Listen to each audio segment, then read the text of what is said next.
Good evening, everyone, and welcome to our research seminar of the School of Governance, Law and Society at Tallinn University. My name is Peeter Selg, and I'm the current head of the Research Collegium of Tallinn University, and I will be moderating today's seminar. And it's a great pleasure to welcome you all to a very special seminar where we introduce our tenured professor of social work, Carmen Toros. After all these years, finally we have her on stage. And she will introduce her team and co-presenters in more detail, so I won't waste any more time. And please, Carmen, the floor is yours.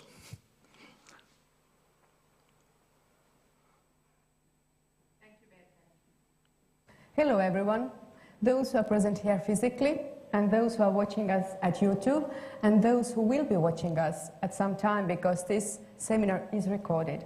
I'm honored to present and also moderate this presentation. Today's seminar, Child's Right to Participate in Child Protective Services, is held together with Estonian Association of Social Work and Ministry of Social Affairs, and with the project supporting the social work profession through workers' qualification and motivation.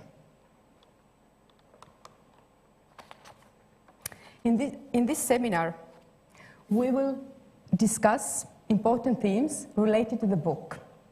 And I will start and finish the presentation. Asger Falk-Eriksen from Oslo Metropolitan University will continue.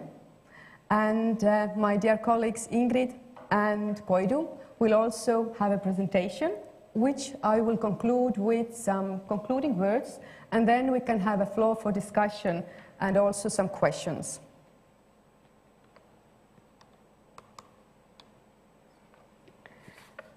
Themes that we will be presenting are following: CIRIC, a short overview of CIRIC and what we do and why this CIRIC was developed. Studies leading to writing the book that we're discussing here today. And we are discussing very important themes of the book today. For example, child's right to have freedom from violence and the protection of dignity, child's right to express their views, child participation and residential care, and rights-based practice with dually involved children. And as I said, we will conclude with some important words, of course, and the idea is what we will proceed with CIRIC, and then we will see how the discussion will flow. CIRIC was established in 2020 by Tallinn University and Oslo Metropolitan University, and it was developed from Children and Family Research Group at Tallinn University in 2016. And it is based on a personal research grant from Estonian Research Council to conduct a research on effective participatory discourse in the context of child protection assessment practices. CIRIC brings together research and development initiatives focused on children and families in the child welfare system, initiating collaboration between scholars from different disciplines with policy planners and practitioners in the field, both nationally and internationally, with the aim to improve the quality of services that children and families receive through a research focus on the rights of the child and professional practice. The website has been created to collect all the important publications, research projects, and experts as well. Child welfare professionals make decisions that affect the lives of children and their families. And this is a difficult responsibility, as decisions often involve limited knowledge, uncertainty, and time pressures. Despite policymakers, researchers, and practitioners being increasingly focused on the participation of children in child protection system, children's right to participation in decision-making remains challenging in practice. Existing research indicates that children are not able to participate in decision-making processes often enough, and the voices are either not being heard or not taken seriously. One of the first publications of my personal research grant, a systemic review, was designed for understanding how child participation in child protective services has been applied in practice. We wanted to move beyond the question of if they are heard and to expand on the question of how they are listened to and why this is important for CPC practices, laying a claim upon being rights-based. The study included 16 articles published during 2010 to 2018, reporting of primary research with children about their experiences of participation in the child protection system. What we concluded was that studies focus on if, and comparing studies of 9 years, the practice had not particularly changed. Findings consistently indicate that children in different countries felt they were not listened, they were not being asked or heard, in some cases regarding harmful situations. Another review article of myself, including 12 studies from 2006 to 2017, reports similar findings. And these findings suggest that children's contact with the worker was limited or non-existent, which minimized opportunities to express views regarding their situation. Also, child and worker contacts lacked dialogue and trusting relationships. Furthermore, children voiced their experiences of not being informed or understanding the process or decisions made about their lives. Although studies included in the review spanned 15 years, recent studies in the sample did not show better participation results than earlier studies. Based on these findings, our discussions led to question, now what? And we asked ourselves, despite the UN Convention on the Rights of the Child, is there a common understanding of the concept of child participation, and how is meaningful participation understood? We discussed that the academic discourse must move beyond these findings and discuss how research can contribute to dealing with these obstacles and improving practices by focusing on Article 12 in particular and human rights throughout CPC practices. The findings of ours led to somewhat take a step back and write a book to promote current and future child protective workers' access to knowledge and the continued effort to professionalize the workforce and the duty to enforce the rights of the child. In this book, we use Article 12 of the Convention, the right to expression, as the starting point, explaining what CPC practices should look like and how they must operate to uphold and enforce the rights of the child, by providing the opportunity to be heard in any administrative practice. It aims to elevate and strengthen a human rights perspective into social work, including child protection professionalism, by taking a threefold approach. To establish a clear connection between rights and professional practice according to Article 12, to discuss how rights-based practice is achieved during CPC practices, and provide a comprehensive answer to the challenge of implementing Article 12.2 through policy and legislation. And next, Asker will continue to talk about child's right to freedom from violence and the protection of dignity. Asker has a PhD in political science and specializes in political theory, legal philosophy, and the sociology of the professions.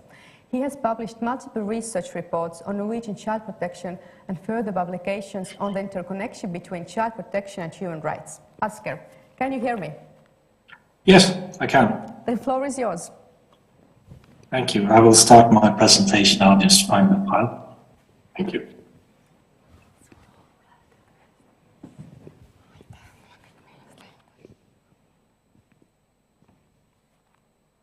Yes, there I am. Thank you very much for the introduction. So I'm going to talk to you about child's right to freedom from violence. Here from Oslo, the cult, but you're not that unfamiliar with the cult. So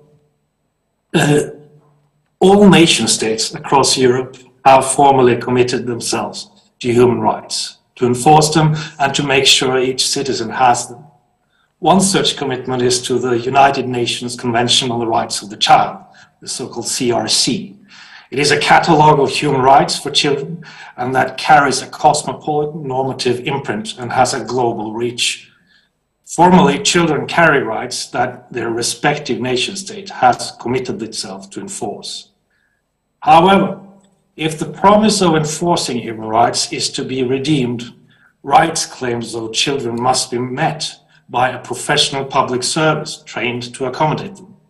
Professionals must act according to the purpose of having rights in order to fulfill their purpose. The purpose of rights, that is. Correspondingly, the very same public services do not carry the authority to revoke rights, diminish them or otherwise curtail them, or redefine their purpose.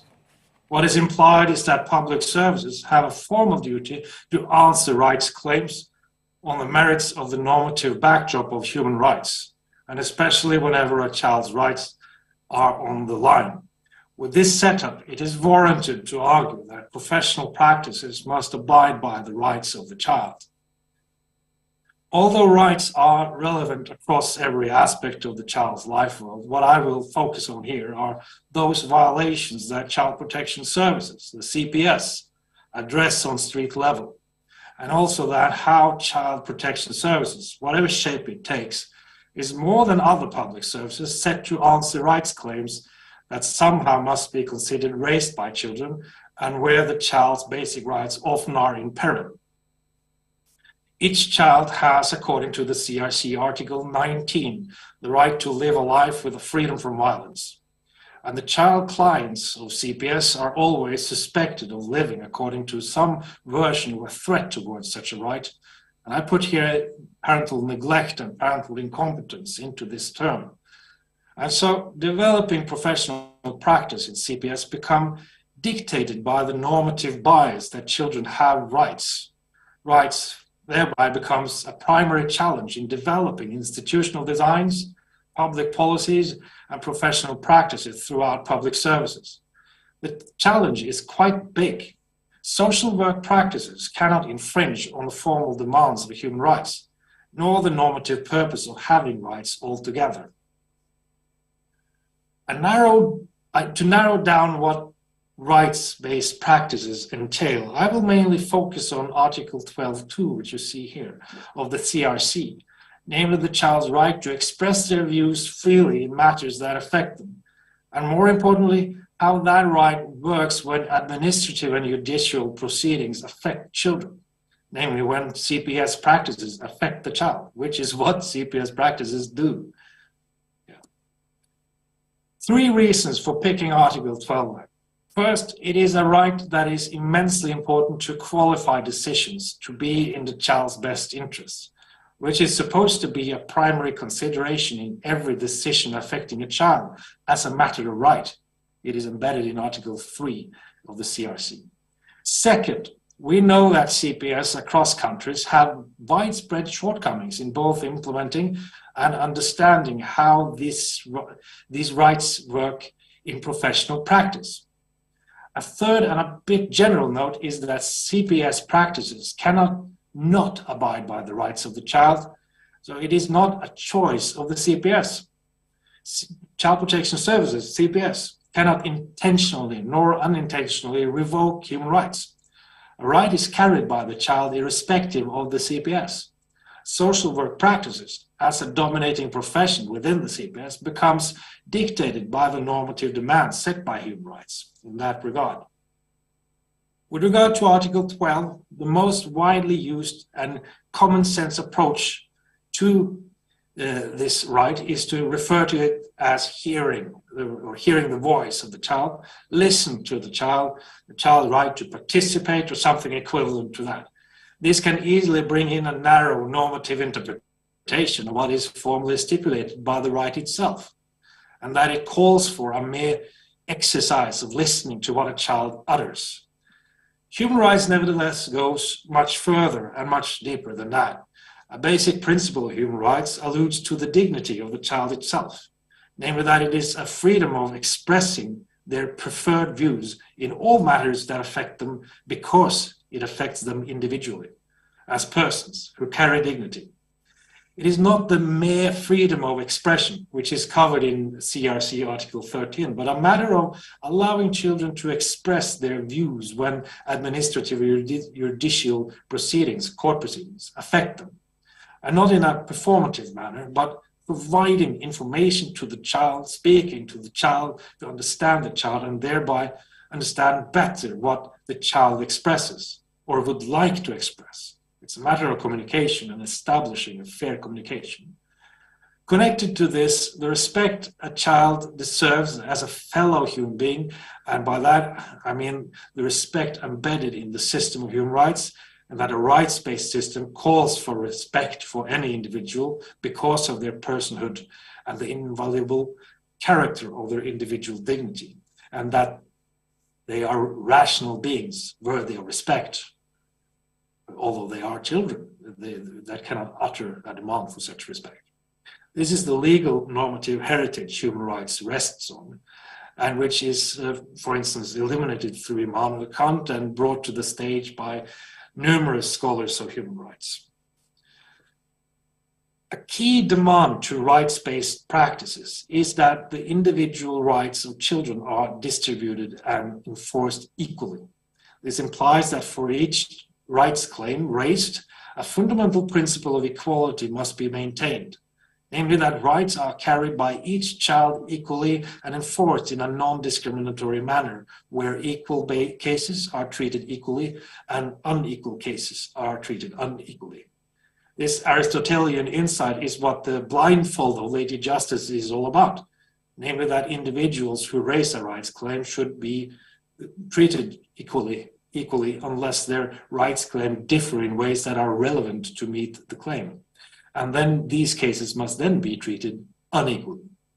Professional practitioners within the CPS have the same demand to them as Lady Justice has. That is, they too have this blindfold, and especially in matters pertaining to rights, since they are distributed to all children equally. Upholding a basic principle of equality has ramifications for professionals' ability to evaluate and separate equality and inequality, or inequality of one case from what you have deemed equal among others. Therefore, cases that are evaluated as being equal are treated in an equal manner, whereby different treatment must be justified by giving valid reasons for differences in treatment.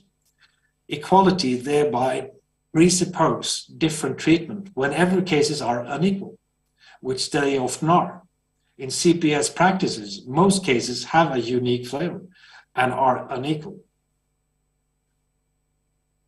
Although the right to protection is a human right carried by each child and covered by many human rights norms securing the child's right to a freedom from violence, the notion of protecting children from harm is an old one. It has been embedded one way or the other across countries throughout modern history. The significance of this trivial notion here is that the doctrine, which is called in loco parentis, have been driven forth by different normative concepts that can easily be competing with a cosmopolitan human rights ethos, and that continues today as competing norms that are still very much prevalent from one nation state to the next. For instance, it can be instrumentalism that drives practice. It can be civic republicanism or communitarianism, to name a few. Now, at the heart of professional practice stands discretion. It usually implies a process of decision-making that is undertaken by knowledgeable personnel in particular cases. In our case, it is the process of professionally reaching a judgment after reviewing a rights claim. Discretion thereby points towards a situation where a professional performs judgments relating to the situation a child is in, and where there is a need of applying esoteric professional knowledge. In many cases, professional decisions must be reached that makes a claim of being the correct one, and which in our case involves enforcing human rights through discretion according to a human rights ethos. We focus on three components to professional discretion that is important to understand provided the public mandate of child protection services. First is the structure for decision-making, that is the restrictions that confines an area of decisional autonomy that is bestowed on each professional, CPS practitioner, and through a formal delegation of authority. This is what Ronald Dworkin refers to as the bond of restrictions, which includes legal rules and policies that govern discretion. Second is the process of care diagnostics, which is about evaluating the rights claim of the child and to understand it as a matter of the child's context of care, the child's needs, and most importantly, what is in the child's best interests, which is a standard of decision-making each decision must uphold as a matter of right. Third, it is the professional guiding norms the professional must resort to while reaching decisions. This has to do with the continuous process of embedding rights-based practices, that is, practices that uphold the rights of the child epistemically through application of professional knowledge. From the point of view of professional practice, the delegation of discretionary powers down to social workers in CPS is based on the epistemic assumption that the professionals that are entrusted the authority to act on discretion are capable of passing reasoned judgments that enforce rights aligned with what the delegation demands. Currently, research suggests they do not, that street-level bureaucrats do not align decision-making with a human rights ethos. If rights-based practices are to work, we must also be bold enough to argue the case for rights-based professionalism, not only in education, but also with regard to knowledge development, that is research, and that it has and maintains the normative bias of maintaining a human rights ethos. Basically, this implies professional practices being developed using human rights as a primary design criteria or as a practice standard. What do we mean by that? Basic to understanding a human rights standard and that guides development of professional practice is to understand that I am indeed referring to international human rights as they are chiseled out by the UN and also the European Convention on Human Rights. Key in this regard is Article 1 of the Universal Declaration of Human Rights. It begins with the normative statement, all human beings are born free and equal in dignity and rights. We could even begin with the preamble, which states that dignity is inherent in each individual. This is kind of trivial, but imperative as a point of departure. Sorry. A protection of human dignity sums up the very essence of a human rights standard with a claim of an undeniable equal worth of each individual, where inalienable rights are bestowed to each member of the human family, as it were. Human rights, then, and across human rights instruments can be argued are specifications of what is needed to safeguard any human's dignity and treat each individual not as a mere means, but as an end in itself. In that way, each individual carries an inviolable dignity. By using dignity of the human person as the essence of a human rights standard, and in combination with positivized human rights, professions can deduce what human rights imply in more practical detail for each person who has their dignity threatened. Individual dignity can thus be seen as the moral source of human rights and as a tool to separate legitimate use of discretion from illegitimate, and legitimate professional practice from illegitimate. By tapping into what is meant by dignity, we can deduce the meaning of human rights in more particularistic settings, and especially with respect to making rights work locally on street level in face-to-face relations with clients. Dignity, then, is the human rights standard to use for extrapolating human rights practices, namely to safeguard the dignity of the human person. To ensure that each individual's dignity is safeguarded equally, professional practices align itself with the core moral values of an egalitarian universalism. For rights to work, they must be distributed equally, and from the outset, one specific right must be presupposed to mean the same when it is applied, namely carry the same core objective to secure dignity of the person. The concept of dignity is thereby presupposed and must exist prior to any extrapolation of any rights or rights-based practice, and where the concept of dignity becomes the source of each individual's rights. In this view, rights becomes the answer or expression to a series of generalizations or particular meanings of dignity. Rights can thereby be developed and redeveloped and universally applied throughout professional practice. From the Universal Declaration, we can also read the interconnection between individual freedom and dignity, and that unwanted and unwarranted interventions into the lives of a person is a violation of that person's dignity. Hence, the individual must be left alone or free. Approaching liberty in this way, we can argue that personal liberty must be presupposed to all as a matter of right to act on one's dignity. And to prohibit anyone's reasonable actions is to violate their dignity one way or the other. Drawing on a basic right to liberty can structure professional practice and ensuring that practices can only claim to be legitimate if they do not violate the right to pursue one's dignity freely.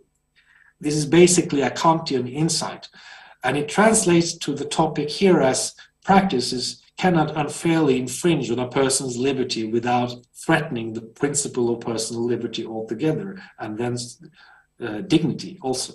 Hence, the right to personal liberty, which are set to protect one's dignity, must be safeguarded before any other rights, and which is about following one's own personal self-interest. Individual dignity is obviously also bestowed onto children as a matter of right. The challenge that children pose is that although every child is bestowed negative liberty, in the sense that their liberty cannot be constrained externally, they cannot invoke such a freedom positively themselves, in the sense of acting on their self-interest. To such an end, they need to develop a moral and rational awareness to act, something John Rawls picked up later and referred to as acquiring moral powers, or as Martha Nussbaum referred to it as the development of each child's moral psychology. To act on negative liberty, a person needs to develop the capacity for such action before acting on it. This is something that childhood prepares a child for, but negative liberty also needs the ability to act on liberty in a complete sense. Hence, the child has a prospective right to liberty and not one that is operative fully during childhood, but actively only when adulthood ticks in. Due to the constitutional character of a child's negative right to liberty, even parents cannot infringe on the child's negative liberty, its dignity, by not providing adequately for the child. Whereas the child has a negative right to liberty, the parents are needed to manage the child's self-interest on behalf of the child, to act as proxy for the child's positive liberty. Recall that positive liberty has to do with acting on liberty in society and participating socially, something the child during childhood does not have the moral psychology to master. Now, the demands towards parents or the child protection services is kind of straightforward then. The right to act on personal liberty that the child receives as an adult must be something the child is prepared for and can make use of. This implies that when the personal self-interest of a young adult is set to guide him, it correlates to what was the personal self-interest of the child, and which is what the child's best interest alludes to. This fundamental point in securing the dignity of the child through childhood and into adulthood is something professional practices cannot ignore. It cannot ignore who the child was, who it is, and who the child would become from the point of view of the child's own self-interest. To achieve this aim, the professional practices must approximate the child's self-interest trajectory towards adulthood, all the while knowing the fallible nature of prediction. The most important input to this approximation is to get to know the child, as stipulated by Article 12. Child protection services, as a public service, must be able to know and explain why they did as they did towards the child, and how the choice of action was to safeguard the best interest of that particular child, of the dignity of that particular child. When we refer to CPS acting on the principle of the child's best interests, it is the child's positive right to liberty they act as a proxy for. In conclusion, in this manner, CPS cannot merely listen to the child here and now, or assume the information of the child or the child's expression is a separate issue altogether from CPS practices, but must understand how the child's expressions align with the child's prospective right to liberty, that is, its future self-interests in the here and now. It is a matter of letting the human rights standard guide professional practices. The child's prospective right to individual liberty points into the distant future of the particular child, towards the particular child's adulthood, and where the child becomes autonomous and receives rights as a full-fledged citizen. That is it. Thank you.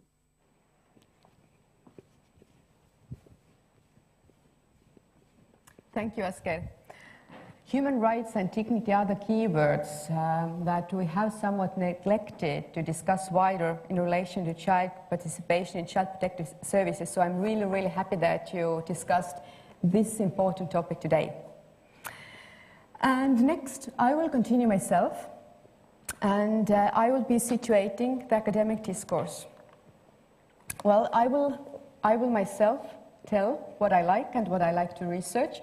So my main research focus is on child welfare and protection, and I really enjoy strengths perspective and solution-focused approach in child protection practice as well.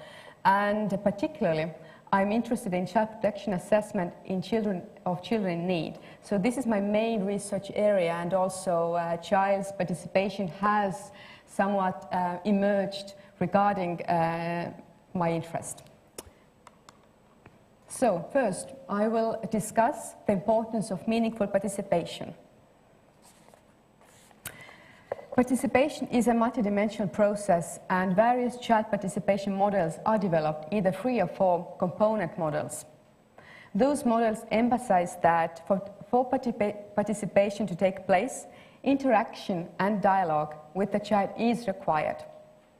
This means being informed about expressing their views, opportunity to express views, listening of these views, and the influence, decisions based on the views. Meaningful participation strengthens children's trust in adults and child welfare workers, which in turn enables them to act in the best interest of children and increase their well-being and quality of services. Norwegian researcher has stated that only the individual himself can determine what makes him happy and feeling well. Here the right to participation becomes imperative in order to learn what is in the child's best interest. She elaborates an important notion that children do not determine their best interest, but require engagement in this process. In other words, the best interests of the child are established together with the child. Together with the child, because children can provide significant information and insight into their perspectives and experiences, which enables adults to make more informed decisions, learning and leading to more effective interventions and outcomes. All children and families are unique, including their needs and hopes, making it necessary to acknowledge the importance of listening to their stories, constructing solutions together, and making decisions in the best interest of the child. And Article 12 thereby plays an important role in ensuring that decisions can claim to be in the best interest of the child. Enabling children to have a voice about matters that directly affect their lives is not only a question of the rights, but it is consistent with the values of the social work profession. And also empowerment. Having a voice regarding matters that affect the lives of the child is empowering. Children have reported feeling better if they know what is happening. And information, we can say, that gives them an understanding of interventions. And enhancing children's participation is believed to improve society in general, as stated decades ago by Hart. As I already mentioned, child participation in CPC internationally is challenging, not well applied in practice. Similar results can be seen in Estonian practice. Children have reported their voices not being heard or considered in the decision-making process, and communication with children is lacking the dialogue and meaningful conversations about family life, interventions, children's needs, wishes, and hopes. and younger children's participation experiences are even more limited.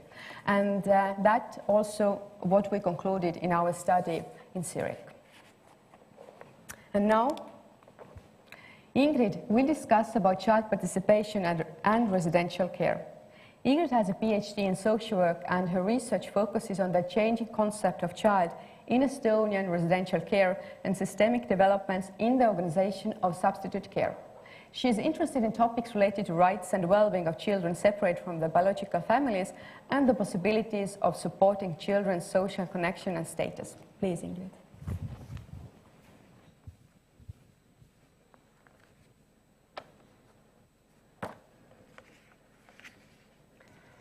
Yes, hello everyone in room and in web.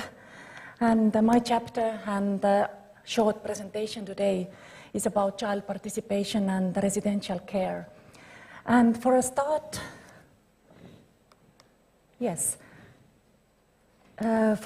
I would like to briefly conceptualize the linkage between children's rights and residential care. Firstly, sometimes, unfortunately, children experience harm, abuse, and neglect in their biological family to the extent that it is necessary to remove the child from his or her biological family. And in this context, the Article 3 and Article 12 in Convention are important. Article 12 in Convention says that a child, I will not read the full text in here, it is visible in the screen, has a right to special protection and assistance provided by the state. And according to Article 3, this special protection by the state must be in best interest of a child. In Estonia, as in many other countries, one option is the special protection provided by the state in residential care, in substitute homes, in children's homes. So what I emphasize in here is that when we think about substitute care, including residential care, the important thing is that the starting point of substitute care and residential care is that a child needs the strong protection from violence, and this is a child's right to have the protection from violence. But secondly, beside the right of protection, there are children's rights of care, provision, and participation. And as our focus today is especially about child participation, then I go on focusing on this right and its meaning in context of residential care. As many scholars point out, it's very important to understand that participation right, it is not a gift for children that adults give for children, this is truly children's right and related with their status in society. They are not property of parents or adults. They are truly subject of rights as autonomous individuals. And children have this participation because it is viewed and believed that children are meaning makers, children are social actors, and experts of their own life experiences. And at this point, the Article 12 is crucial, is central. Children who are removed from birth families should definitely participate in case plan or in care order decisions. So in these big issues, life-changing issues which affect their lives. So their voice should be heard, they should understand what is happening in their life, and they should have information in these care order proceedings and decisions. But Article 12 is, we can interpret more than that. So Article 12 also emphasized that children should participate and their voice should be heard in all matters affecting their lives. And this part is sometimes even more complicated if you think about participation and residential care. And to illustrate the discussion, let me give one brief empirical example. And this empirical example comes from my doctoral research from ethnographic study conducted in one Estonian substitute home. And what I wish to point out today and in this book chapter is that if we try to sort of deconstruct the children's rights discourses and understand how children's rights are put into practice in really children's everyday lives in residential substitute home, then quite complicated issues come visible. It appeared in research that based from staff perspective, providing very good daily care for children was important for staff. And when staff talked about love, they talked about protection and loving care activities. So daily activities, doing food, cleaning house, taking care of things in children's everyday lives. However, the manners in which the staff felt they were showing love was not perceived as such by children. Based on children's perspective in this research, love as notion was never used in their narratives. Children talked about good care and living conditions in residential substitute home, and they appreciate staff who took good care of them in residential substitute home. But we actually do not know what love means for children, or whom they love, or does they feel loved. And there are three things in here I would like to emphasize. Children didn't talk about love, and with the children, adults rather do not talk about love. So communication on this topic does not exist.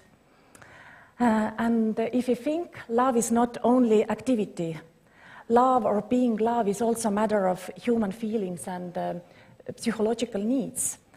So in residential care, children's biological parents are more or less gone, but children's need for a loving care or loving relationship is still the same. And also it is a topic of human identity. By whom am I loved? Who appreciates me as a person? So what I wish to emphasize is that there are areas of children's needs and children's rights which are rather difficult to handle in the context of residential care. So, such as the topic of love and loving relationships and loving care and so. So let me bring even bigger picture. The topic is especially important if you think about large scales researches done in Estonia during past decade. We have 3 large-scale researches done in Estonia, and which more or less these all emphasize that children who have raised in substitute care, including in residential care, they face and they feel the mental health problems in their adult life, and they are risking exclusion in society. So during my final slide, I briefly discuss how the child citizenship concept opens up the way of thinking or new way of thinking about children's rights and well-being. So growing number of scholars emphasize the child citizenship concept. And this concept is perhaps rather unknown in Estonian context. In Estonian, the term is lapse kodanikuks olek. So I don't think this is really in our language use, in our child protection practice, for example. And this, perhaps we think that this is issues about passport or nationality, but actually the child citizenship concept is more than that. This concept, and one of the central concern in here is that or question, does children passively possess their rights, or does they actually contribute and can make extensive use of their rights? And more precisely, child citizenship is about how we are supporting children and their development and well-being who are affected by social structures and inequalities. And if we think already their biological families actually face inequalities, economic inequalities, and very often also the generational traumas. So the question really comes, how do we really empower these children and really respect their rights and help them out of inequality? And the citizenship is also about lived experiences of children, how we really deal with issues which are important in child's unique life, and how do we really build a sort of relational understanding about child's life and about child's needs. And citizenship is also about belonging, and only child feels and can tell and express to whom she or he belongs, where she or he belongs.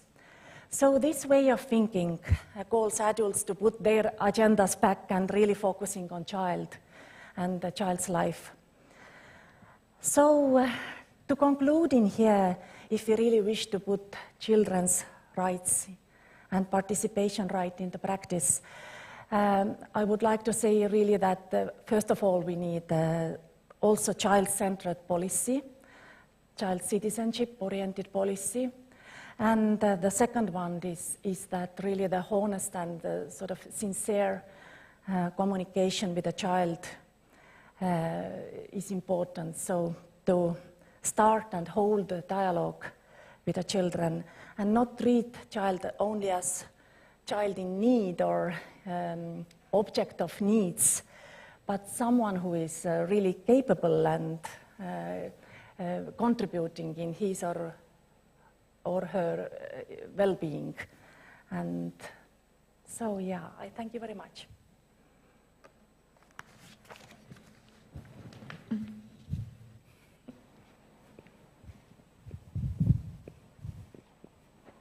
Thank you, Ingrid. And next, our final presentation by Koidu. And Koidu has a PhD in social work. Her research interests are related to interprofessional collaboration, young offenders rehabilitation, and community support. Her practical professional experience has been associated with supporting children and families at risk as a social pedagogue and social worker. Please, Koidu.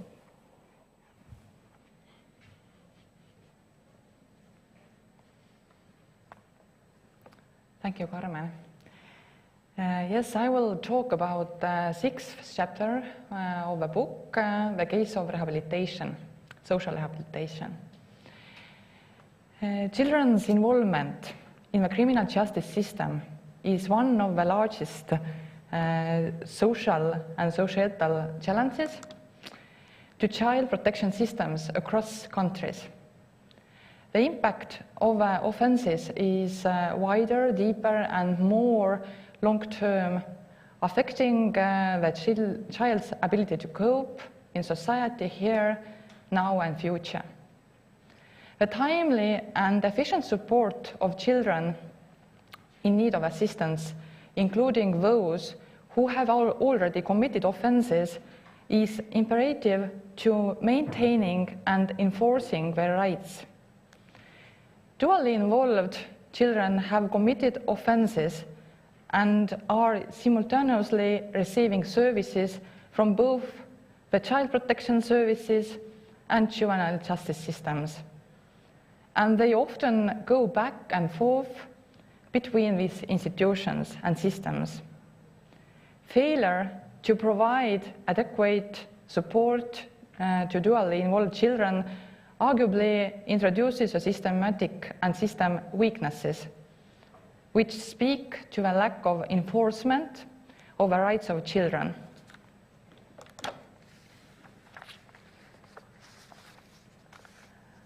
As children constitute a special case in the criminal justice system, they need special approaches and interventions that focus on the best interests of a child as a matter of right, assist in reintegrating them into society.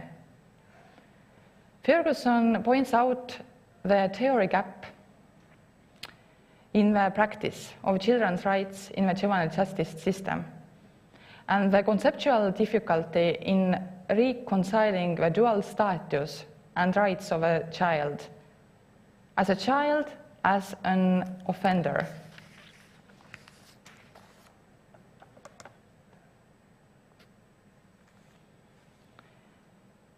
Child-friendly justice is a concept related to the difference in treatment and in the legal status of children compared to adults, which includes the prevention, training, intervention, and effective assistance needed for children who come in contact with the criminal justice system.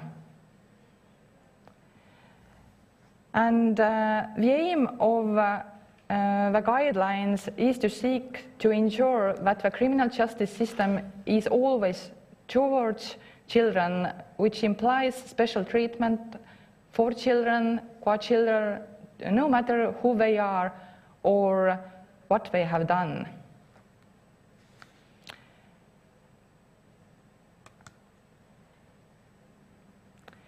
Child-friendly justice is accessible, age-appropriate, diligent, adapted to and focused on the needs of a child.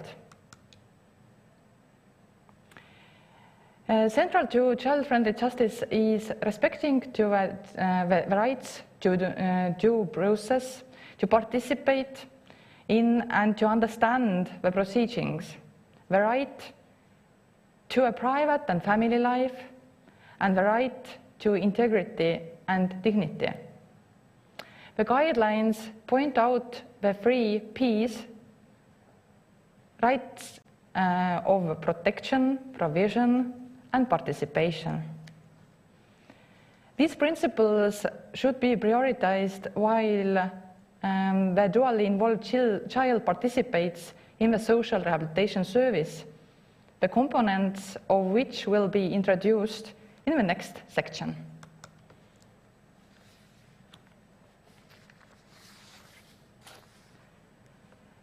Here are some case examples. Perceptions on participation among dually involved children in Estonia. And I will explore certain key cases, examples that are relevant from the point of view of children's rights and child-friendly justice. This data is based on research conducted in Estonia in 2016. Boys and girls ranging in age from 10 to 17 years, simultaneously receiving the social rehabilitation services for at least 1 year and being involved in the child protection services, participated. The semi-structured interviews were conducted in Estonian and also in Russian. In all these case examples, interprofessional collaboration was present, and the complexity of a child's challenges was too great and were too great for one singular profession to solve. First, result.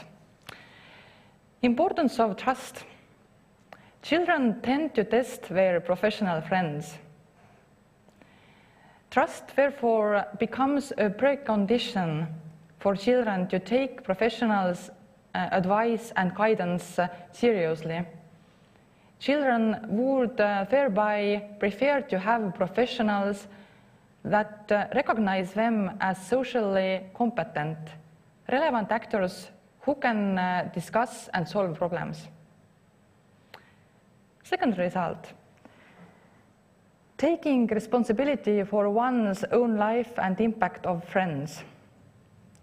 Dually involved children find managing relations with their old, bad, so-called old bad friends and keeping agreements with the rehabilitation team very challenging. The child becomes a primary source of information on mapping what needs to change, as well as creating a new and better path for the future. The third result.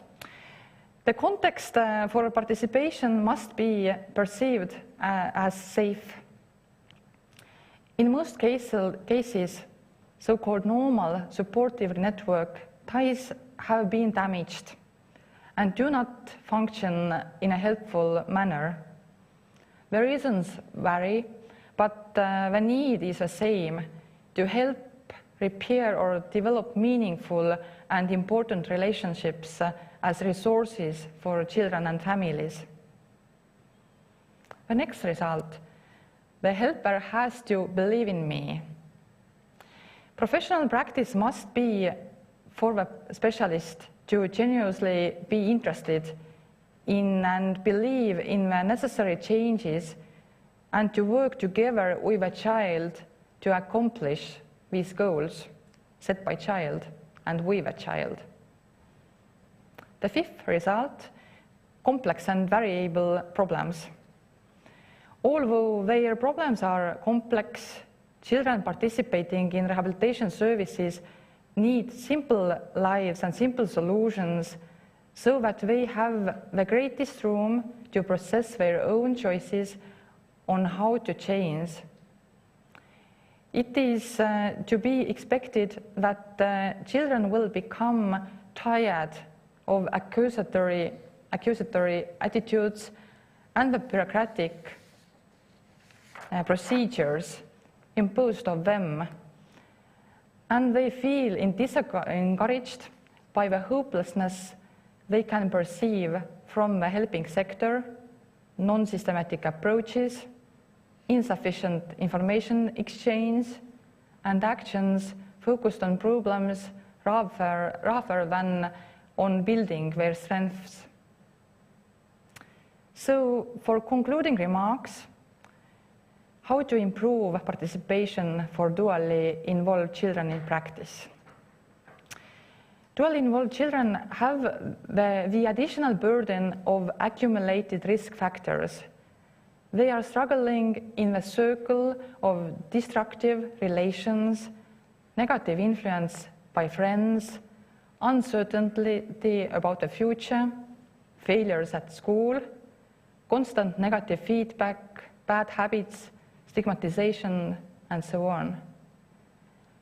Practitioners must fulfill their obligation to enforce the rights of a child.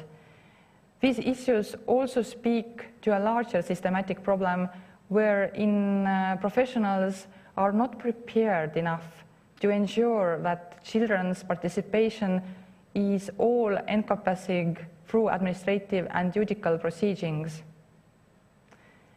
The aim of right-based services is to secure the child's transition back into society where a child can develop normally on their own terms. Children truly being able to participate can be seen as a key turning point for creating real and long-lasting changes to improve a child's life and move their developmental trajectory away from antisocial and criminal behavior. Thank you.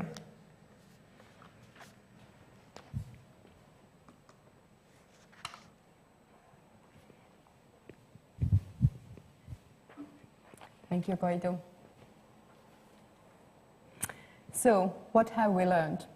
What we have heard is that children are not being listened to and they are not being heard. And of course, there are practices, but systematically, children feel that they would like to and would want to share, but they are not given the experience, the experience of doing so.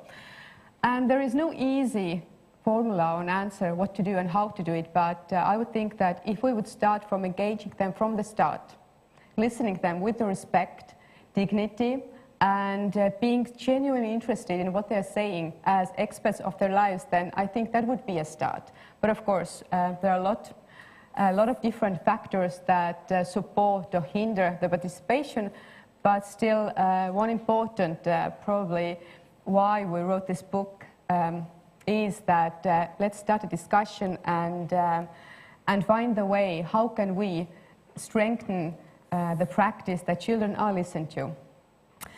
And as it is challenging in practice, Zurich continues with studies, including finding best practices. And next year, for example, we are planning to start with blog posts and webinars for Estonian and international scholars and practitioners to translate research into practice and to make a stronger connection link with the practice and research. And I am glad to give the floor back to Peter. And so we can have a discussion with Judith, Barbara and Michał. I'm glad that Judith is our colleague from Tartu University and Barbara and Michał from Poland. So you see, we have actually made quite an effort to bring experts from quite far away. Thank you very much, all the presenters. And let's gather around here on the sofa for the discussion, and maybe even we can have an extra microphone, which is over there.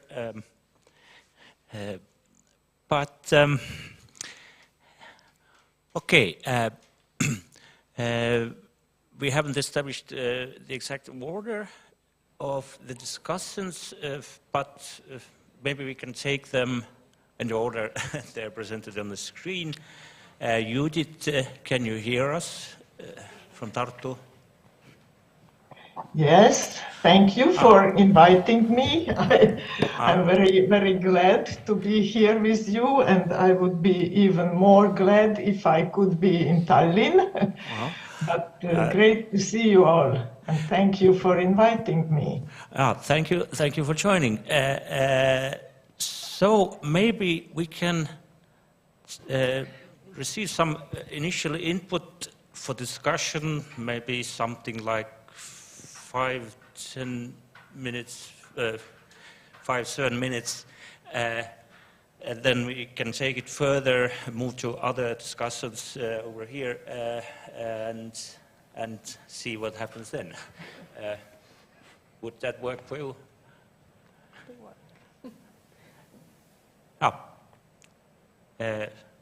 So, I hope you can still hear us.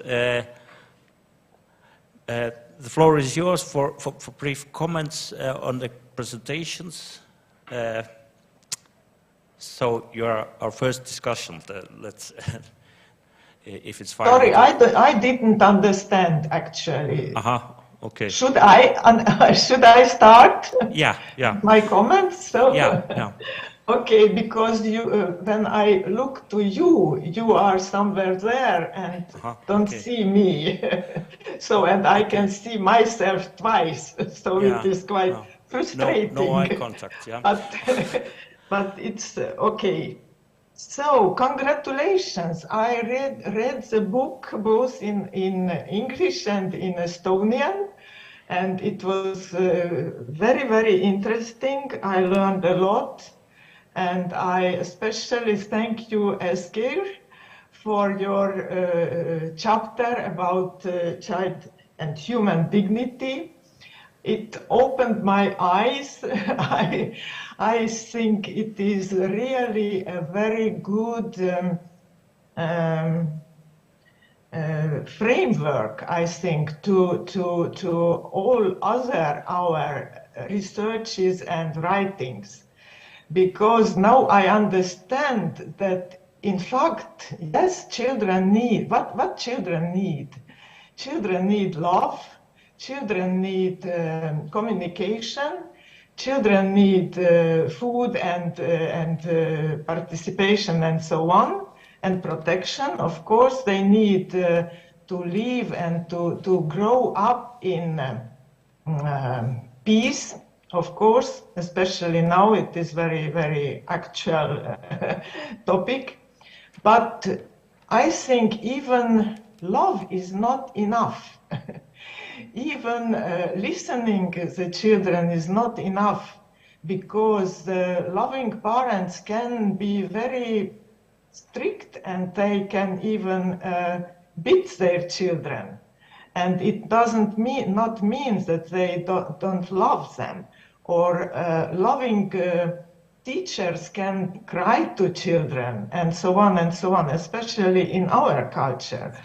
So I think for Estonian social work and child protection, the notion of dignity and respectful communication with children. It is the heart of our work, I think. So this is what I learned from this book, and I had some questions. For example, one question is that really it would be maybe I would expect that other chapters of this book would be also more focused on this child dignity. But it is my this is the question maybe for other authors. And another question is, for whom is written this book?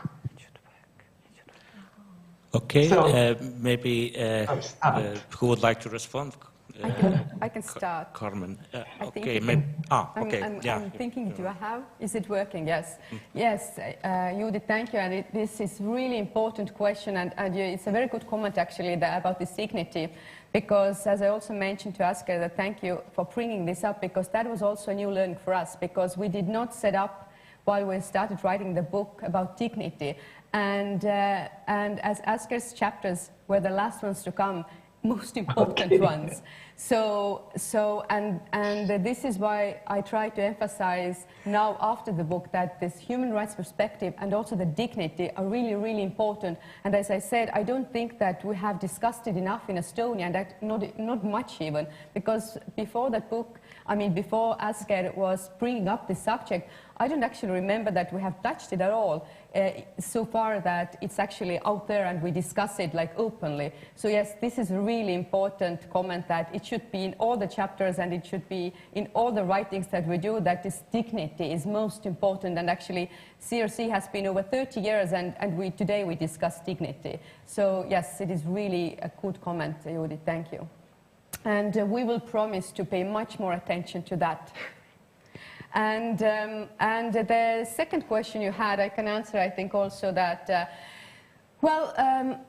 first of all, when we discussed with Asker and also with Koidu and Ingrid that why, because all these review articles, they indicate the same, 10 years later, nothing changes. Why? Why is it so? So we decided that, okay, let's write a book to open a discussion.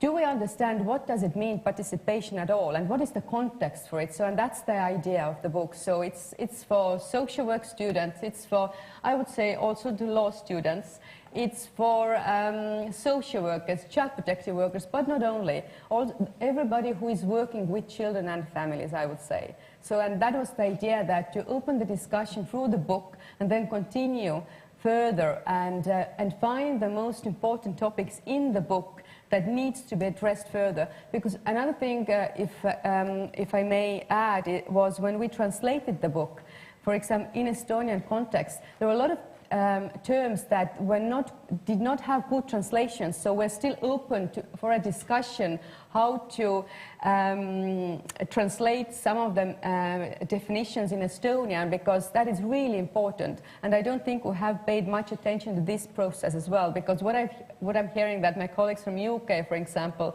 they have new terms which we are not using. Just for example, that I had a really good opportunity with a colleague from UK this summer, and I just asked, how do you call clients? Because it's a really ugly word, I don't like it. And she said, expert by experience. Amazing, I love the word because it captures it so well. But to translate it into Estonian, well, I don't have a good translation at the moment. So the book would be also what we discovered in the translation process, that the book would be also opening up the discussion how do we name or how to define something and how to translate words in Estonian. So that's also one of the important, I think, roles of the book, which we did not set to be in the first place. Yes. Thank you. Judith, would you like to add some further comments, follow-ups? Yes, I think the Estonian translation is not. So there are some chapters that I loved the Estonian text, and it was Ingrid's text. Thank you, Ingrid. It was really a pleasure to read your chapter and Koidu. But it seems that not all the chapters were very well toimetatud, kuidas on? Edited. Educate, yeah. So this is because, therefore I asked to whom is written this book, because we know then that when the topic is about children, so children should also understand those texts that you are written. So therefore, what do you think about this? How do you can describe your reader? Okay. Yes, Who is? Yes. Oh. Is it working? Yeah. Yeah, okay. Yeah, thank you very much, Judith, for your comments and for discussion with us. And so if I think about who should be the reader, it has also been in my mind that, of course, it would, in ideal world, and so it would be perfect if a child, I don't know, in some age or how to, but yes, actually, really, we should talk about these issues with children, and so the language should be that, yes, children take the chapter and take the book and they read it, and so it's addressed to children as well. But of course, we have thought that we really, really wish that also practitioners and who work in daily child protection, that they take these chapters and read. And if I may, about one comment about this dignity as well.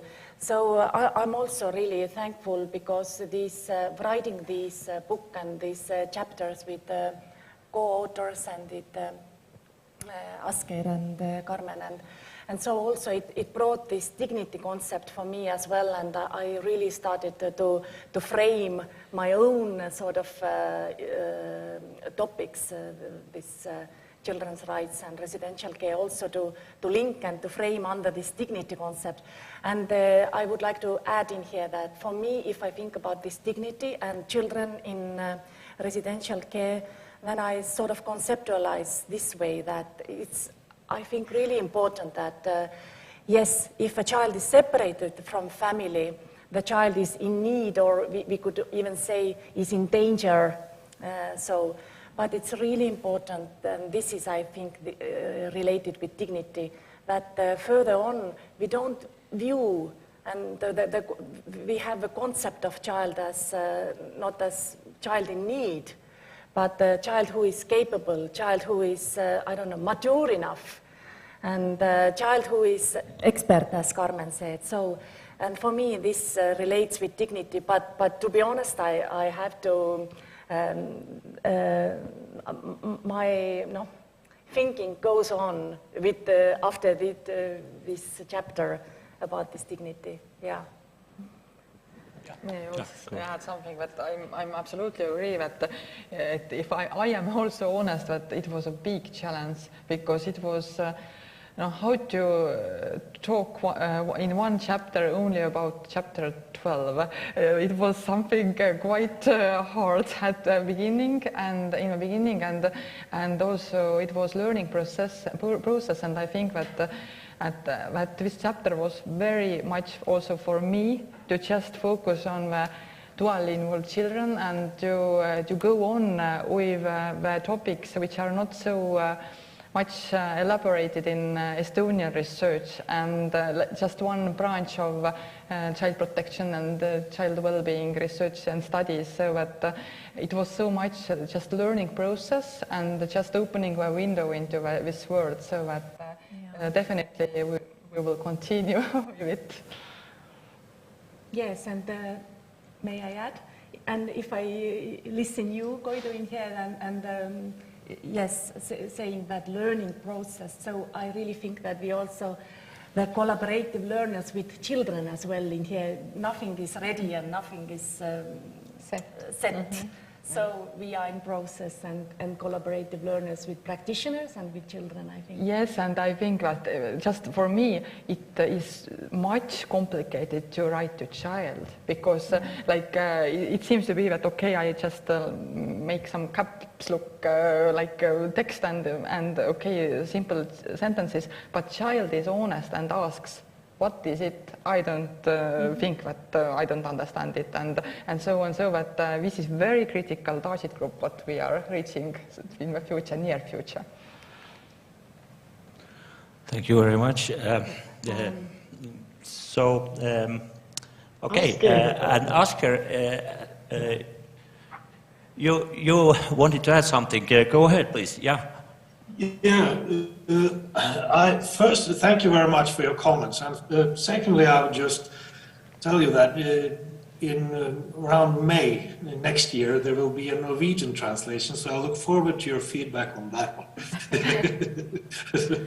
Trilingual. So I will just comment on some practicalities about developing this book. We didn't anticipate the pandemic, of course we didn't. So it is harder to have kind of this going on while you develop a book. So the edit work is quite challenging when you have global mass death hanging on you. And second is that this is a book under the umbrella called Focus series, which is a type of book where you are going to puzzle around with some new insights. So we built the book in a manner where the theoretical discussions were to be my contributions, while the other chapters were to illustrate how to work and build on the concept of dignity within practice, embedded in practice, and not necessarily have theoretical discussions throughout the book, because it's very limited. It's a limited kind of page volume. And with regard to who we hope to read it, well, it is the social workers who populate the practice area, because of the findings that we have throughout publications that they don't do this human rights very good. So it is a matter of suggesting how. And to your point about shouldn't children actually learn and know what this is about? Yes, that could be the next book, because I completely agree with you on this, and we had, which is something, a different type of project, but where we included children as reviewers on a publication that is made by Claudia Quitt in Germany on foster care, for instance. Then children were to read it and be included in how we as researchers actually developed and our thought process. So yes, that is, I think it's quite new to include children in that way, and I think it's a task that is we have to do. So thank you for the comment. Yeah. Thank you, Oscar. Perhaps it's time to move further. Thank you very much, Judith, for input. Of course, stay tuned and the discussion will go on. But let's move to Barbara's take on the issue. Thank you for having me here. And I will try to share my perspective as a lawyer. And I'm specialized in criminal procedure and juvenile delinquency. So if I may share my first impression about discussion today, so I would argue with the group of addressee of the book, because I think that this book is rather for scholars.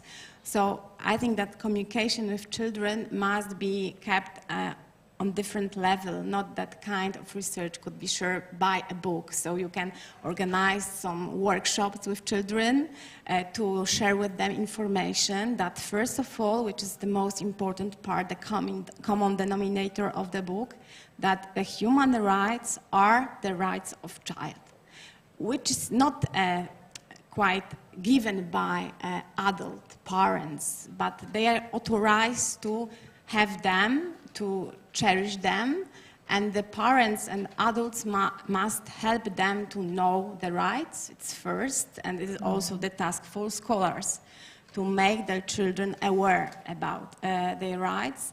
And the second thing is that the children must be aware about the social and legal rule which they involved and which is connected with the rights, because we discuss about the right to be heard.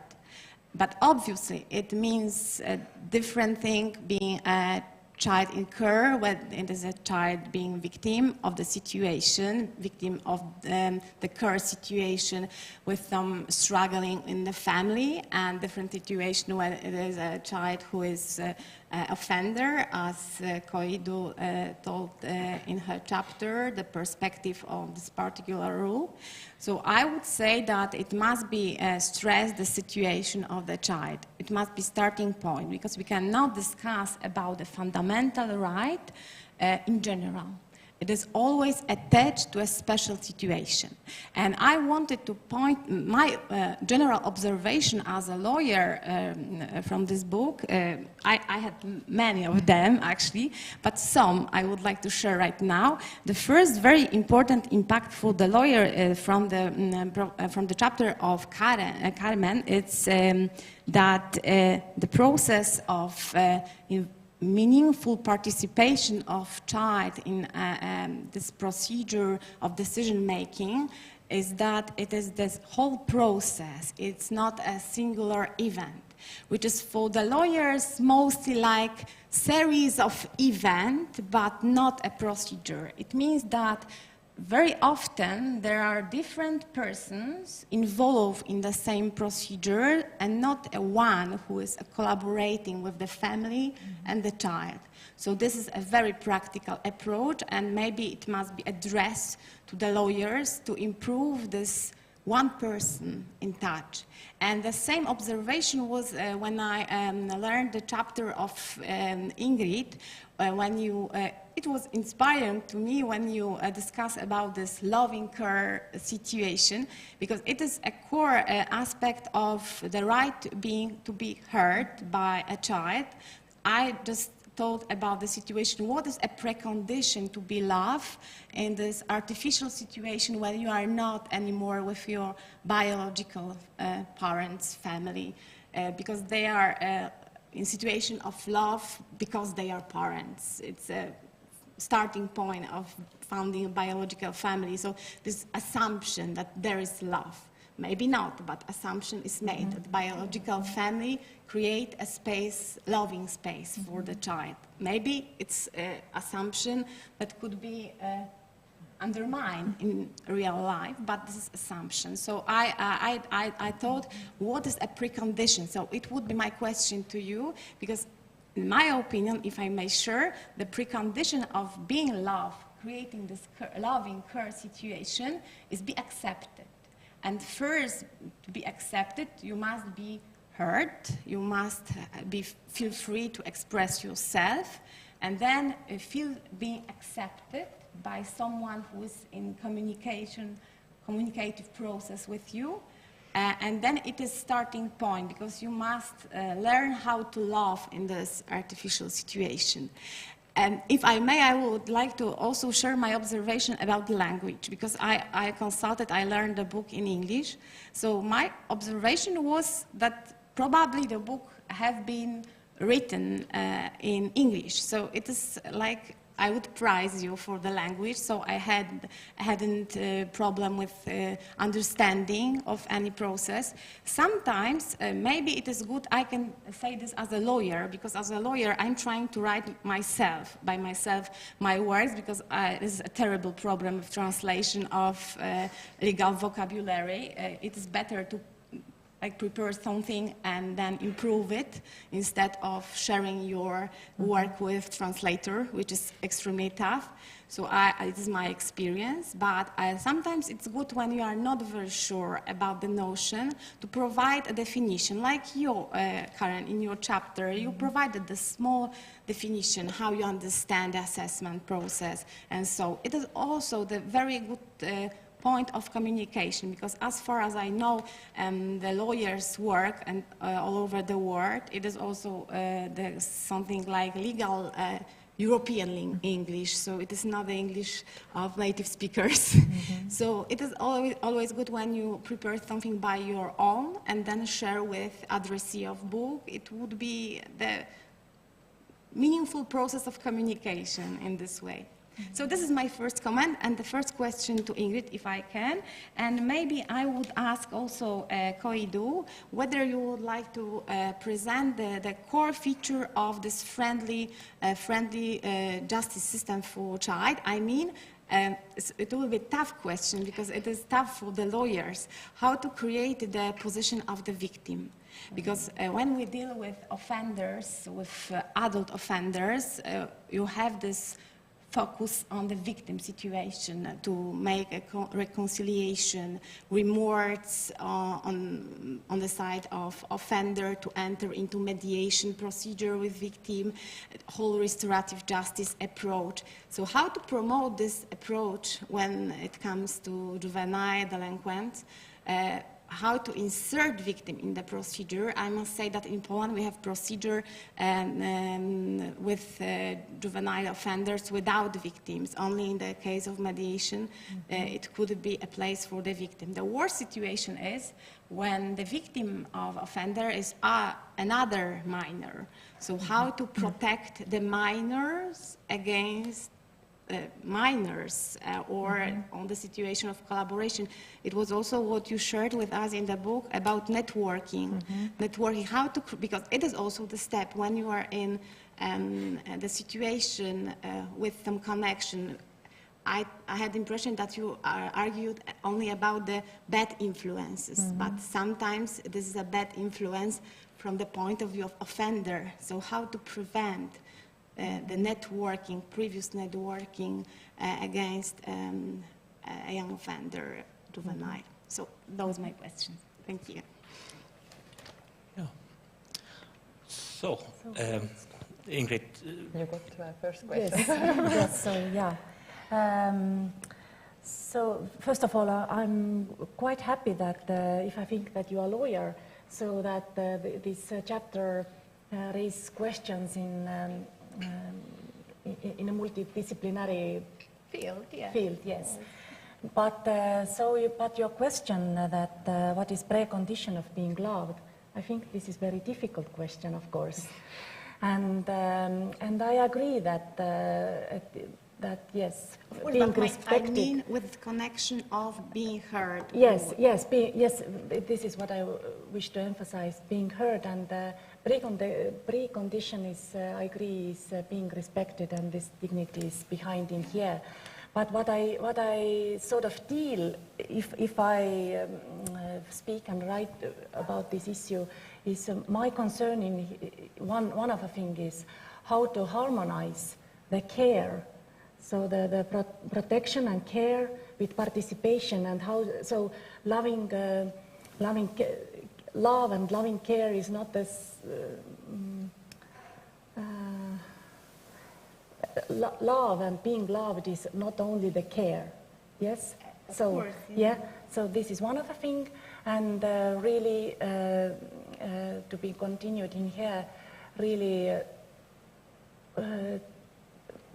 Despite children have had, I don't know, good parents, bad parents, children may still love their biological parents. Unconditional love. Yes, and yes, despite what their parents did or did not do to them, good or bad. So, but we sort of forget this very often in practice, and we silence this issue. And we think that if we are now the responsible, good practitioners and staff and caretakers, then and we provide, it should be okay, and we love, and it should be okay. But but we have research evidence that it's not okay for children, and children are rather ignored in this topic. But this is basic human need, and this is the precondition of full and harmonious development in children's lives. And so I think that really children should be heard in this topic much more. And of course, this is perhaps sort of raise also sensitive questions furthermore.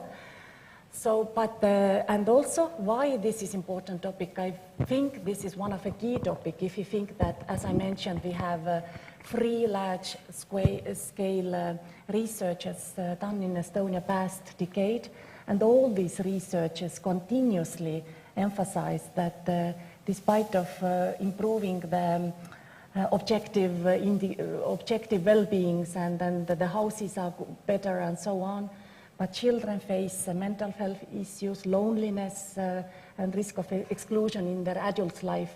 So perhaps it is linking here these psychological needs, and so this loving care and being heard in a loving topic. So perhaps yeah, that's true, and it is also opportunity to involve this aspect of dignity, because being perceived in proper way by a child is first of all to respect the dignity and the rights which are attached to the child as a human being, because it is a human being. But obviously from the legal point of view, the more difficult aspect of being a part of whole process with evaluation, assessment process, mostly connected with judicial process, is that the children cannot express the intention of will validly. It means that we can discuss that we must create the space for the child to express freely. And we must hear the children, inform them. But at the end, their voice is only like should be taken into consideration, but has any valid impact on procedure. And this is why the lawyers and whole practitioners, I think, ignore sometimes situation of the child, because at the end they cannot, the child, I mean, children cannot validly express the will before a court, before any, in any kind of administrative procedure. So I think that maybe the good point of discussing about how to express freely by children is also to distinguish those fields which lawyers usually used to distinguish, that you can express yourself by expression of knowledge. It means that the whole storytelling, as was stated in the book, also the very good example, practical example, and then at the end, a valid legal expression of will, which is not allowed for children.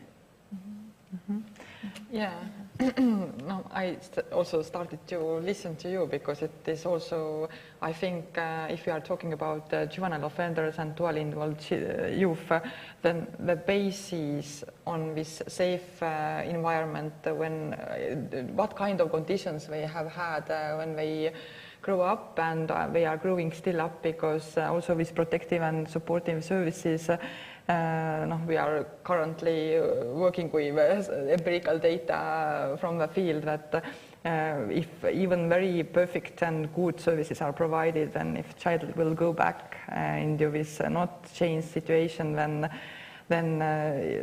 it's so hard also, because so much has changed in the child, and just this background context doesn't support them, so that there are like everything is so linked. But if I'm thinking about this concrete question, that definitely it starts from hearing the child, because child knows what has happened, because if now we are facing the situation when some kind of criminal act or something has happened, and then there are so much behind it. So, and of course we have to deal with this current situation, and fortunately we have all these restorative practices also in Estonia, and we are listening to child first and so on. But still, definitely from my doctoral study, empirical data, if I'm just looked into the complexity of the cases, then it was just so surprising for me that how these juveniles have survived, because so many stigmas and so many risks are just on their shoulders, and even if they manage to cope somehow, then and what kind of solutions they have found in that kind of situations if nobody supports and the problem is that they are not going to school and so on, then in the child and youth there are so many strong strengths and strong points. Professionals just have to find these and hear the children's stories behind all these actions what they have done, and from there it's possible to start changing the situation, because if a child doesn't take this situation as a point where everything can be changed, then it's hard to find solutions. So that and also with interdisciplinary collaboration around children and dually involved children, if children were asked that how do you see the situation, then children has quite complex picture what is happening, and they very critically and smartly say that I don't know what specialists are doing around me. So that just listening to a child and how to listen, this is the first question, what the competence what we have to grow inside us. No, but I wanted just, can I ask you the small one question more? In your research, did you identify the situation when there was special situation of the victims, like acting by a young offender, delinquent, created a great danger for others, like that should be protected, and also because this is a situation, because it is easy to speak about the whole protection of human rights when it comes to the child, when it is isolated, only child and adults around. So this is very easy situation. But when the children enter into interaction between, and they create a danger for other younger children, for example. In Poland, when it comes to the responsibility of juveniles, there are the two grounds. The first is the punishable acts, which means that the juvenile has committed a kind of offenses, but is not held as an adult offender. But the second type is some behavior connected with demoralization, which is quite broad, and those means whole kind of law infringements, but also the moral norm breaches, for example, at schools between siblings. So this creates a really danger for the child and for whole family or school networking. So have you found those situations?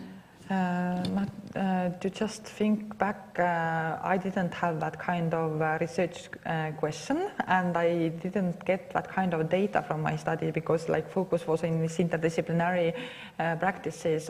But definitely, if I were writing this background and context of articles, then we have some studies related to this topic, definitely, and also this is a growing trend in studies that we are looking all these subjects in the situation and also put the picture more totally together. But yes, now.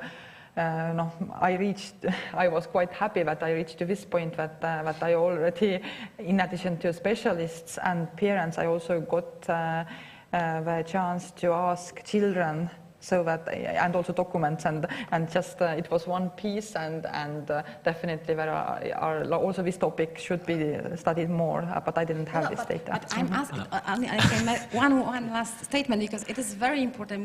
We started with dignity, and it was for everyone very important impact of the research. But when it comes to those rights connected with dignity of several individuals, it is the question to resolve. So, thank you. Yeah, terribly sorry but we are unfortunately under ruthless pressure of time here, so maybe we can take the final discussion for the day's presentations. So. Thank you very much, firstly, for having me here. I have read thoroughly the book, and I think it's definitely addressed to the scholars, because not only the content is challenging in a sense where we have to face many important issues that have to be solved, actually, But I also think that you have to be complimented for excellent editing of the book. At least the English version is definitely on point and perfectly written as it comes to the methodological approach, because we get the literature review at the beginning, so we can conclude what is the current state of research. Then we can draw consequent conclusions on how and what problems, firstly, what problems do we tackle, and then how can we tackle them, and then we can continue with addressing the problems one by one. So that's why I think this book is excellent for actually analyzing the problems from academic perspective, but it also could be addressed by the social workers and other practitioners out there that could, of course, reply to this issue by addressing them either in their work in practice or maybe by contributing to the academia as well. Either way, the goal of the book to promote the dialogue on the issue would be achieved. So I think this is very important in this aspect to underline that there are many, many positive conclusions arising even from just bringing up the notion of dignity and the issue of dignity of children when it comes to the child protection services, but also to the whole dialogue. And I personally think that the outcome of this book is much more wider than not maybe intended, but what it is posed. Because I think this is not only limited to the discussion on child protection services. I think your conclusions in many aspects are universal and could be applied also by the parents in how they actually perceive the children, how they raise them up, because the issues that you tackle there are very universal. They are, of course, important when it comes to the social work, because the issue that you are touching is referring mostly to these children that are facing this special situation, of course. But I think, nevertheless, the conclusions are universal and could be applied in any case. In abstracto, I think they're raising up many important questions that also have to be answered by the parents, sometimes unintentionally, when raising up a child. I also think, because this was not underlined in the book, and I know this is not a very obvious outcome, but I think that your research corresponds to many concepts that were brought up in the criminology. I think many of the theories, although they only refer to the criminality of juveniles, and this is only a very, very tight scope of application of the outcomes and of the research that you are conducting. But I think this is also very important to remember also for the legal scholars, that our disciplines have to be somehow connected when we analyze the juvenile delinquency. Because I think you also unintentionally, in a sense that you do not actually refer to these scholars because the area is not the same and the research is striving away from this, but the thing is the conclusion is very similar, regardless of whether you analyze only to the reason why juveniles commit certain crimes and the reason how, or the way how or reason why we should apply certain principles in child protection services. The answer to these questions are very similar. So I think these two works, or these two disciplines, complement each other very, very well. And for instance, when I was analyzing Professor Toros' chapter, I have seen a very nice connection with the theories that were proposed by Albert Bandura in his research.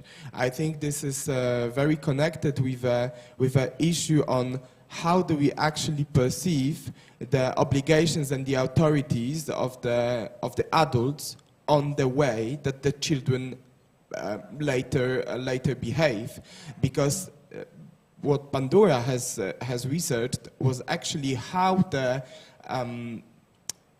adult that is certain guidance is perceiving a or maybe fulfilling a certain guidance role, how the patterns of behaviors that they are actually transferring to the children are inherited by these children. Because the children, especially the young children, are powerless in the sense that they are subject to certain patterns of behaviors that they're actually experiencing. So when they experience it, they perceive this as socially acceptable and socially normal behavior, whereas in the research of Bandura, these researches were based on the behaviors that were socially unacceptable to some extent, also violent behaviors. They cannot be treated as such in the broader perspective. This is also corresponding to the further chapters of Dr. Koidusaya and Ingrid Cindy, where you are discussing the issue of the authority and how actually these social workers should behave.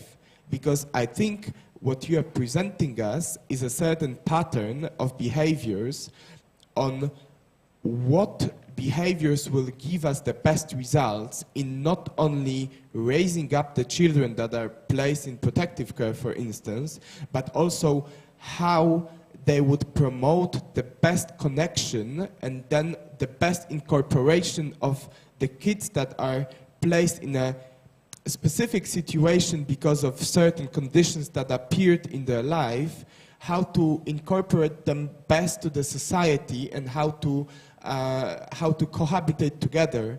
I think this is very important question and very important issue that could be also further tackled in your future works, because I think this is just a foundation of future research, because this is a very important area.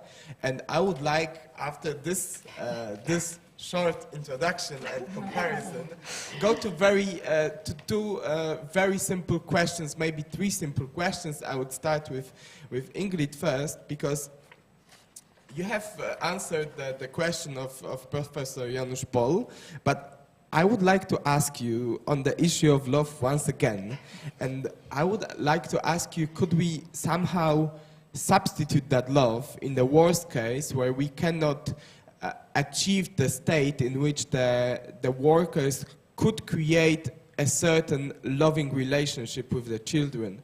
Do you think if we fail to actually achieve the state of certain love, of course it doesn't have to be parental love, because this is impossible to reproduce in a sense where you are placed in a protective care or the other facility and you have many children out there.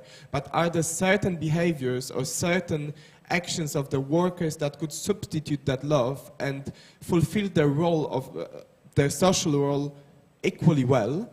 The second question would be to Dr. Saya. I would like to ask you on the issue of the bureaucratic and accusatory approach that could stigmatize the children or could raise some issues.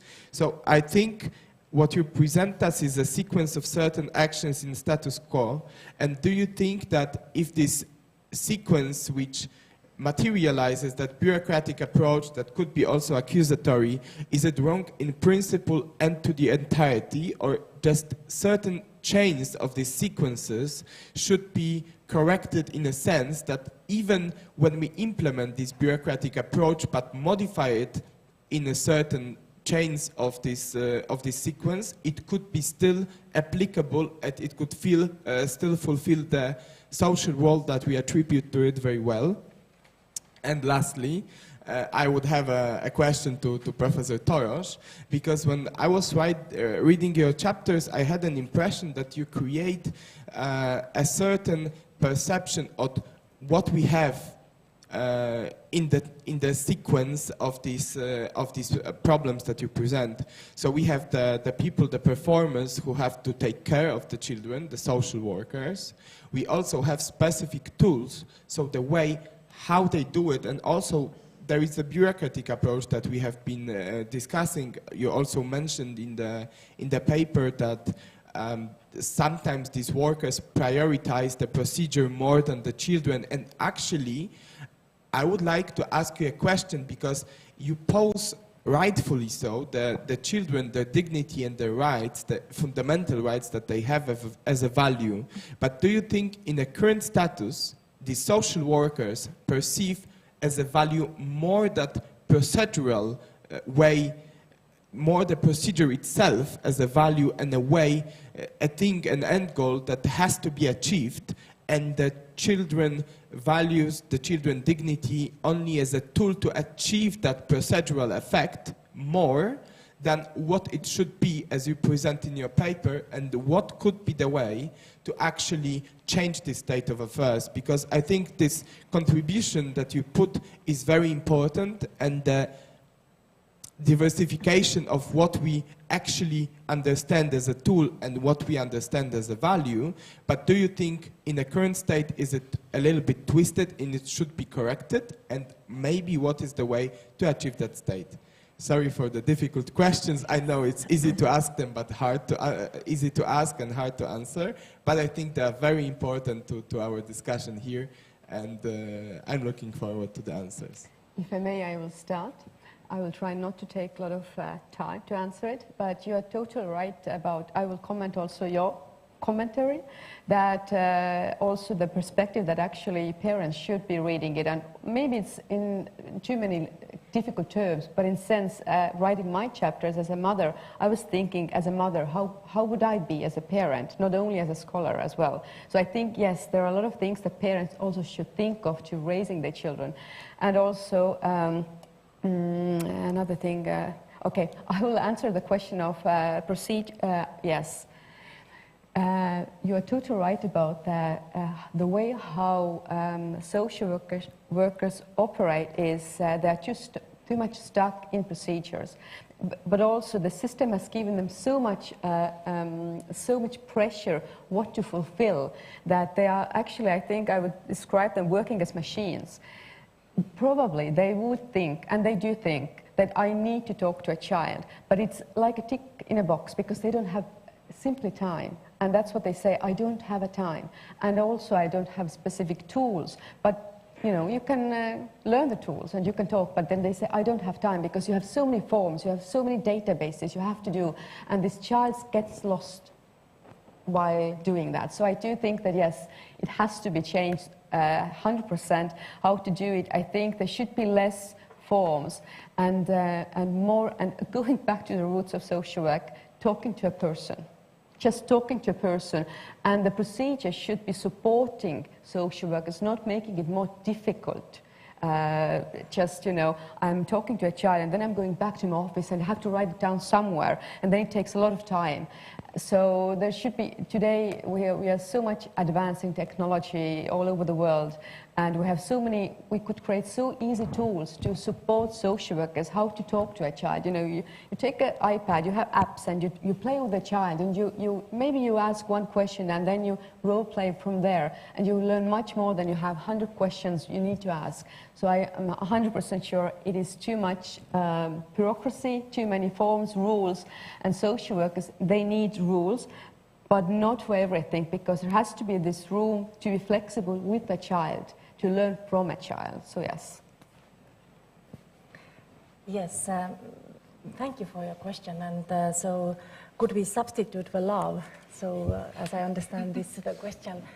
And so once again, I believe, and I think we have evidence from psychological theories. I refer to John Bowlby, for example, so that nevertheless, the human, the child, basic need is the same, to be loved.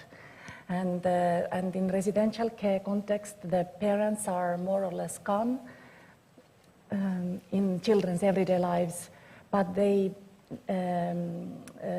this basic need to be loved is the same. Second point in here, what I now think that we should be attentive, tähelepanelikud, attentive regards discourses which circulate in practice. So this is what I think is important in here. So basically, perhaps we all agree that love is an important thing, but it's different for adults, it's different for staff, it's different for different people. So and the feelings and what we think, and so what I want to say that I don't know, could we substitute the love, but I think that no matter discourse or no matter topic we have, we should involve children into this discussion, not only speak about some kind of issue from one perspective. I think this could be. Yes, and if I may add also, love comes in different forms, and if we respect the child and we give them, all that supports raising up in a safe environment, I think that also can substitute in a way, because respect also means love. I respect you, your wishes, your hopes, your dreams, and that is also a way of love. So yes. So if we take different factors into consideration, then yes, we can provide much more safer and healthier environment in that sense. And also, for example, state can set standards for houses, for care, for we have these standards, but and obligations to stuff, but state cannot set obligation to love someone. Okay, I would just have a second question, because I was just, I just came up with it, because there is a theory also arising from criminology. It's Travis Hirsch's theory on attachment. It basically assumes that if a child feels a certain type of attachment to given society, given person, given family, it is more likely to abide by the rules. And actually, in your paper, in your chapter, you're constituting or establishing a certain set of guidelines, principles on how to build the authority from the social worker to a child. Do you think that these guidelines, or maybe even another set of principles that could be addressed strictly to the practitioners in a very easily accessible manner, should be established, and if it would develop into actually better incorporation of children who are placed in a situation where they actually have to be subject to child protection services? I know this is a difficult question because there are no empirical data that are available at this time, probably. At least I am not aware exactly of this, whether we have this data in Poland or not, because I wasn't researching this particular aspect.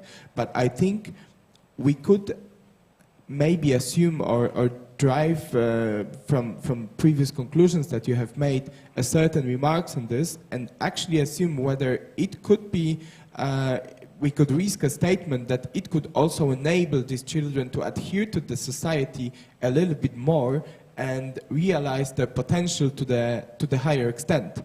Because if they actually would feel a better sense of authority and would be a little bit more plausible to adhere to all standards, maybe it could also protect them from serious and certain backlashes that could arise if there could be a juvenile delinquency case or any type of criminal acts or misdemeanors, for instance. What do you think about that?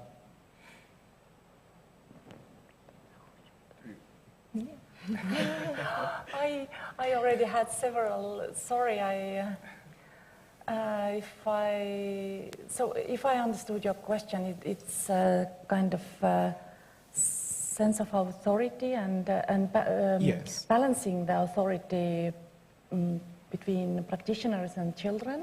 Or accepting when the child, according to this criminological perspective, when the child is feeling a tighter bond with authority, when it feels the sense of authority with person that it is close with, so for this instance we are talking about the social workers, they can influence the children more to adhere to the socially accepted principles and rules.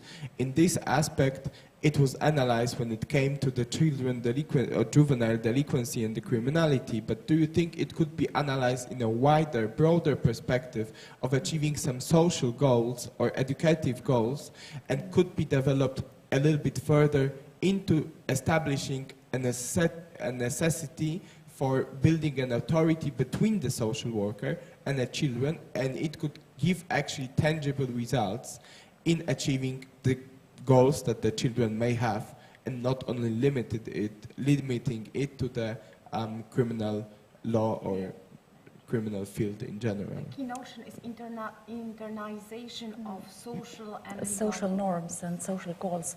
I have to say this is very kind of new way of thinking for me. Perhaps some colleague would like to respond at first. So I'm capturing these social norms and social goals. But I really have to say that I personally, as a scholar and as a practitioner before, I have not thought in these theoretical perspectives. Rather, my theoretical perspectives comes from new sociology of childhood and children's rights discourse. So I'm not thinking about something to think. Something to think, especially it's true. Yeah. Okay, thank you. We're actually out of time. It seems to be a progressed in bed 2 hours only. But Guido hasn't had a chance to respond to. Yes, and I have one sentence to answer it because all these empirical data, my data was from 2016, so that I have seen that how much our system has improved, but the interdisciplinary trainings at university, but also in additional trainings, this is to create the same understandings, to understand each other's methods. For example, as we saw that theoretical frames are a little different, to understand each other, and then also with bureaucratic norms, we can change these. We are not like set and we can't do anything about it. We can give advices in our democratic world today so that participate in improvement procedures as professionals and scholars. This is the answer. Thank you. Thank you. That was quite a sentence. May I add one more, but very small. But it was very important, I think, about this claim against bureaucracy, because it is actually a very tough question, because when it comes to formalization of procedure, it is when the more formalization, the less place for decision-making process, discretion, as you. So the rules are the limits for the people. So also this point is very fragile, I would say, to limit the rules, because there is a place, larger place for decision-making process. And as Professor Rixer shared with us, it is important to follow the principle of equality, and the equal situation must be resolved in a unique way. So this is also about the formalization and formal rule. So this standard of uniformization of treatment. Okay, thank you very much to all the presenters and the discussants. So unfortunately our time is up for today, but thank you for widening our scope on child participation and child protection. So, and the best of luck with your further research. Yes. Thank you. Thank you for inviting us. Thank you. Okay.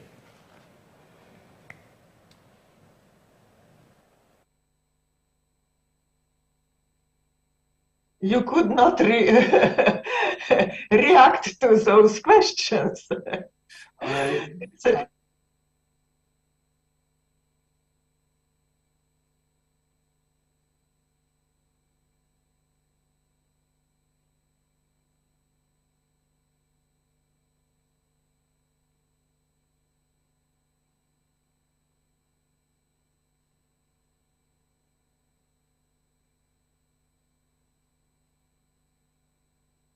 Particularly weird, but I did not know where to begin. So